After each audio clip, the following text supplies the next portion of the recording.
Hello friends नमस्कार। तो friends देखंतु दशम पास पिला मानक पई पियोन पोस्ट रे एक बहुत बड़ नियुक्ति रहउची। जदि आपण माने केवल दशमटी पास करथिबे तबे पोस्ट आवेदन करि परिबे। निज मोबाइल फोन माध्यम रे भी एही पोस्ट आवेदन करि परिबे। आपण के एथिरे कोनोसी स्थान को भी जीवर आवश्यक नाही।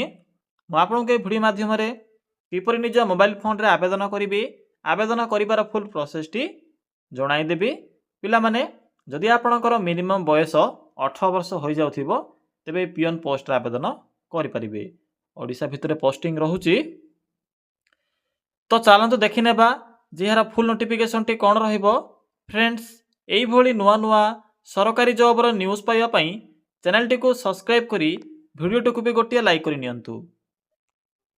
फ्रेंड्स देखंतु एही पोस्ट रे केउ मान आवेदन करि परिबे। हु कैन अप्लाई एथिरे ऑल ओडिसा रो पिला मान आवेदन करि परिबे। आम ओडिसा रो सबु डिस्ट्रिक्ट रो पिला माने एही पोस्ट रो आवेदन करि परिबे। जेंडर टी भी बोथ मेल एंड फीमेल रहउची। उभय पुरुष और महिला प्रार्थी माने भी एही पोस्ट रो आवेदन करि परिबे। जदि आमे सैलरी कथा कइबा तबे 24,225 टंका सॉरी फ्रेंड्स 50 टंका पर मंथ आपन केतरे स्टार्टिंग सैलरी देखिबा को मिलिबो, जहा कि एक बहुत भलो सैलरी रहउची। जदि आमे जॉब टाइप कथा कइबा तेबे गवर्नमेंट जॉब रहिबो, सरकारी चाकरी रहिबो। ओडिसा भितरे पोस्टिंग रहउची। नेक्स्ट आसिला पोस्ट नेम एथिरे पियन कम ऑफिस अटेंडेंट पोस्ट में एथिरे वैकेंसी रहउची, जहा कि पियन कैटेगरी रो एथिरे ऑफिस अटेंडेंट पोस्ट रहिबो, ऑफिशियल स्टाफ रहिबो। नेक्स्ट आसिला एजुकेशनल क्वालिफिकेशन। तो देखंतु पिला माने जदि आपण माने केवल 10टी पास करथिबे तेबे पोस्ट आवेदन करि परिबे। एथि पई अधिक किछि क्वालिफिकेशन आवश्यक नाही, केवल 10मा पास रहउची। या सहित ओडिया भाषार प्रॉपर नॉलेज आवश्यक पड़िबो, जेहेतु पोस्टिंग ओडिसा भितर रहिबो। तो ओडिया भाषार नॉलेज सहित मैट्रिक पास रो क्वालिफिकेशन आवश्यक पड़िबो। नेक्स्ट आसिला एज लिमिट। एथिरे मिनिमम एज लिमिट रहउची 18 वर्ष, मैक्सिमम रहउची 25 वर्ष। जदि आपणकर बयस मिनिमम 18 वर्ष हो जाउथिबो तबे पोस्ट आवेदन करि परिबे एवं मैक्सिमम एथिरे 25 वर्ष बयस रहउची। बाकी ओबीसी एससी एसटी और पीडब्ल्यूडी कैटेगरी रो पिला माने भी एज रिलैक्सेशन पाई परिबे बा एक्स्ट्रा एज लिमिट पाई परिबे। देखंतु पिला माने जो 18 रो 25 होउची जनरल वर्गर बा साधारण वर्गर पिला मानक पई। बाकी ओबीसी एससी एसटी और पीडब्ल्यूडी कैटेगरी पिला माने मेंशन थिबा एज अनुसार रिलैक्सेशन बा एक्स्ट्रा एज लिमिट पाई परिबे। देखंतु नेक्स्ट होची सिलेक्शन प्रोसेस। एथिरे प्रथमे रिटन एग्जाम रहउची। रिटन एग्जाम परे लैंग्वेज प्रोफिशिएंसी टेस्ट जहा कि एलपीटी टेस्ट रहिबो।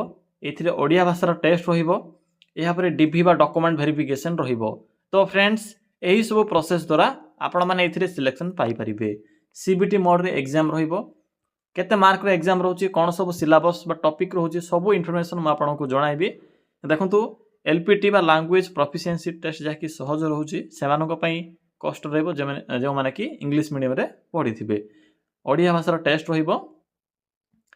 नेक्स्ट आसिला इंपोर्टेंट डॉक्यूमेंट। पिला माने जेहेतु यह एक ऑनलाइन प्रोसेस, आपण माने निज मोबाइल फोन रे हो किबा जे कोनसी भी नेट जोन जे आवेदन करिवे, तेनु जहां भी सब डॉक्यूमेंट गुडी को मेंशन अछि डॉक्यूमेंट गुडी को पीडीएफ फॉर्मेट आवश्यक पड़िबो।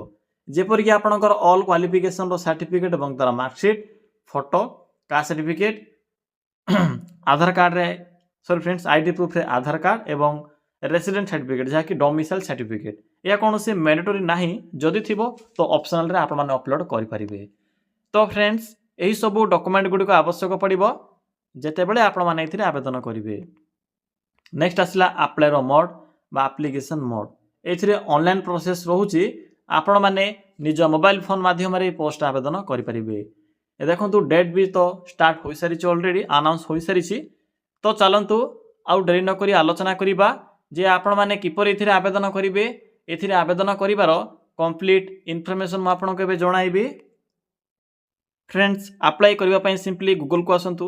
गूगल को आसी सिंपली सर्च करि नियंतु। कोन सर्च करिवे टाइप करि नेबे, लिखिबे ओडिसा देन स्पेस ते लिखिबे जीओवीटी जॉब देन लिखिबे .in।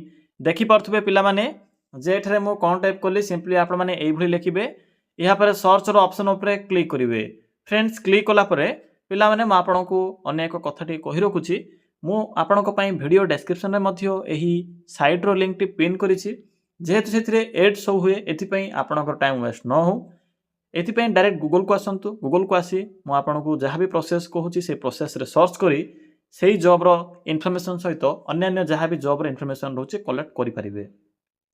तो पिला माने सिंपली गूगल रे सर्च करेंगे ओडिशा govtjob.in लिखला पर सिंपली ए साइट रो लिंक ऊपर क्लिक करेंगे। पिला माने क्लिक कला पर आपणक सम्मुख रे एई भले को इंटरफेस टी आसीथिबो। देखंतु एठरे डिफरेंट टाइप रो कैटेगरी अनुसार जॉब रो ऑप्शन गुडी अछि सेति मधुर देखंतु रेड कलर एक बॉक्स अछि मैट्रिक पास जॉब रो ही बॉक्स रो लिंक ऊपर क्लिक करंतु।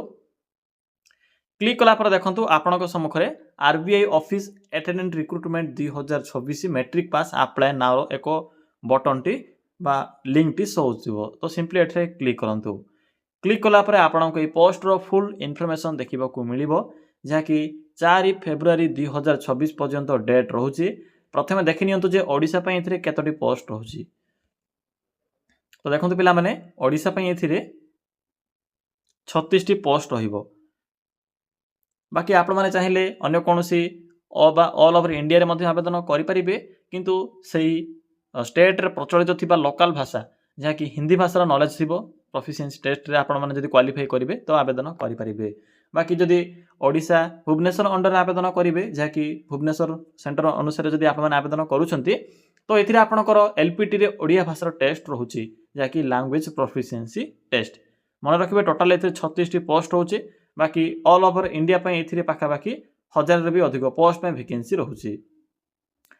सैलरी मध्य कहि सारिछि एथिरे आपनकु 24225 टंका बेसिक पे देखिबा को मिलिबो।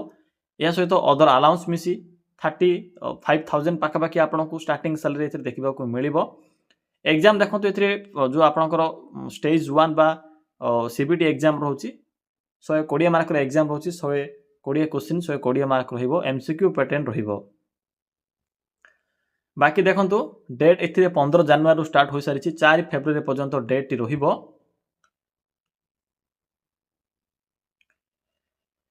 एबे किपरि आवेदन करिवे देखंतु पिला माने शेषरे आपनकु इंपोर्टेंट लिंक सो हेबो पीडीएफ लिंक अछि पीडीएफ लिंक ऊपर क्लिक करंतु। प्रथमे पिला माने क्लिक कला परे आपनक सम्मुख रे आरबीआई तरफ रु आसीबा ए नोटिफिकेशन टी देखिबा को मिलिबो जहा कि ऑफिस अटेंडेंट कम पियन पई एथिरे वैकेंसी रहुची।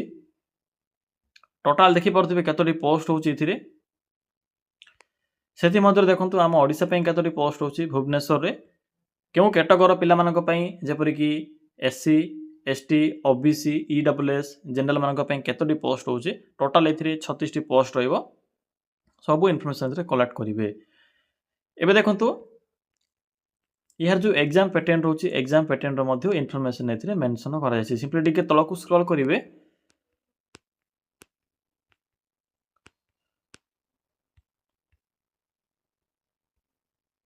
तो देखो पिला माने एठरे मेंशन करा जायछि रीजनिंग इंग्लिश यहाँ पर रहउची जनरल अवेयरनेस यहाँ पर आपनकर मैथ रहउची टोटल एथिरे 120 क्वेश्चन 120 मार्क देखिबा को मिलिबो। एलपीटी बा लैंग्वेज प्रोफिशिएंसी टेस्ट रे लोकल भाषा रो टेस्ट रहिबो देखि पारथुबे मेंशन अछि एथिरे ओडिया भाषा रो टेस्ट रहउची लोकल लैंग्वेज। तो पिला माने यहा थिला यार terms and condition PDF T को निज मोबाइल फोन रे डाउनलोड करी भला भला पढी परिबे। अप्लाई लिंक अछि अप्लाई लिंक ऊपर क्लिक करंतु।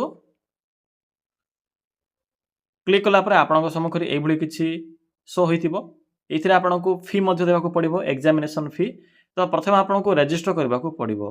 देखंतु प्रथमे बेसिक इन्फॉर्मेशन एथिरे फिल अप करिवे फर्स्ट नेम यहाँ पर middle name last name full name mobile number email ID security code बा कैप्चा कोड टी फिल अप करिवे एठरे मेंशन अछि सेव एंड नेक्स्ट ऊपर क्लिक करिवे। क्लिक कला पर आपनकर बेसिक इन्फॉर्मेशन रो स्टेप 1 क्लियर होबो। नेक्स्ट होची फोटो सिग्नेचर अपलोड नेक्स्ट होची डिटेल्स फिल अप करिवे प्रीव्यू रे देखिबे जे जहां भी आपण माने सब इन्फॉर्मेशन एथिरे पुट करिसंती सब इन्फॉर्मेशन गुडी को सठिक अछि कि नाही। नेक्स्ट होची अपलोड डॉक्यूमेंट गुडी को पीडीएफ फॉर्मेट रे अपलोड करिवे एवं लास्ट रे होची फी पेमेंट जदि आपण मानकर जनरल कैटेगरी होतिबो तबे आपण को एथिरे फी देबा को पड़िबो 500 टंका रहउची। तो जो माने भी इच्छा रखुथिबे मैट्रिक पास करथिबे एई पोस्ट आवेदन करि परिबे। तो पिला माने यहा थिला आजुरे जॉब रो इन्फॉर्मेशन जदि आपण को किछि भी डाउट लागे तबे कमेंट सेक्शन कमेंट करी जणाई परिबे।